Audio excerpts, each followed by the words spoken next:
সবাই বলে কোনো ধর্মই খারাপ কথা বলে না, ইসলাম একই কথা বলে। কেন তার সমস্ত পৃথিবী তৈরি করতে 6 দিন লাগলো? আপনি 9 মাস পরে জন্মাবেন। এতগুলো মানুষ দোজখে যাবে? আপনি অবাক হচ্ছেন এতগুলো মানুষ কিভাবে দোজখে যাবে।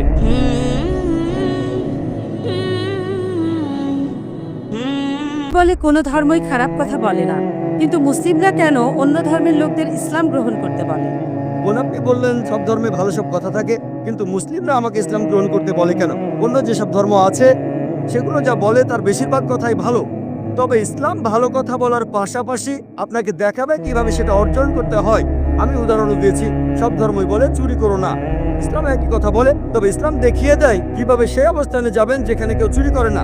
জাকাত দেন, সাহায্য করেন, এরপর কেউ চুরি করলে তার হাত কেটে ফেলেন, তাহলে চুরি করা বন্ধ হয়ে যাবে, কোনো অপরাধ থাকবে না। এজন্যই আমি বলেছিলাম যে ইসলাম ভালো কথা বলার পাশাপাশি আপনাকে দেখিয়ে দেবে কিভাবে সেটা অর্জন করতে হয়।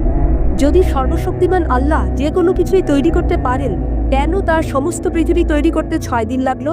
বোন প্রশ্ন করলেন যে আল্লাহ যদি যে কোনো কিছু সৃষ্টি করতে পারেন তাহলে কেন 6 দিন সময় নিলেন। বোন, আল্লাহ যদি চাইতেন একদিনে সৃষ্টি করতে পারতেন, তখন আপনি বলতেন যে কেন একদিনে তৈরি করেছেন, 6 দিনে কেন নয়? কারণ আল্লাহ 6 দিনে এটাই বানাতে চেয়েছেন। কোরআন বলে যে আল্লাহ যা ইচ্ছে করেন তাই সৃষ্টি করতে পারেন। অনেক আয়াত আছে, আল্লাহ বলেন কোরআনে সূরা আলে ইমরান অধ্যায় 3 আয়াত নম্বর 59, إن مثل عيسى عند الله كمثل آدم خلق من تراب ثم قال له كن فيكون।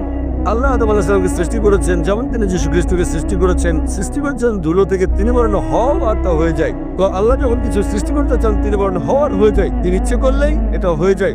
আল্লাহ যদি ইচ্ছে করেন আপনি 9 মাস পরে জন্মাবেন, তাহলে আপনি 9 মাস পরে জন্ম নেবেন। আল্লাহ যদি চান 1 সেকেন্ডে, তাহলে মাত্র 1 সেকেন্ডেই।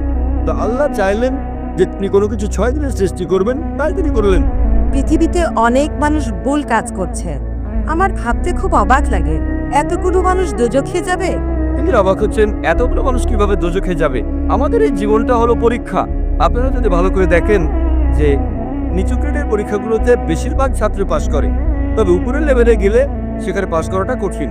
উদাহরণস্বরূপ কোনো কঠিন পরীক্ষায় বসেছেন, যেমন মেডিকেল কলেজে ভর্তি হতে গেলে আপনাকে পড়তে হবে, খাটাখাটনি করতে হবে, পড়াশোনা করতে হবে। একইভাবে বেহেশতে যেতে গেলে এটা সহজ কাজ না, এটা মেডিকেলে ভর্তির চেয়েও অনেক কঠিন কাজ। তাই এটা আসলে পরকালের জন্য পরীক্ষা। যারা আল্লাহর নির্দেশগুলো মেনে চলবেন তারা ইনশাআল্লাহ বেহেশতে যেতে পারবেন।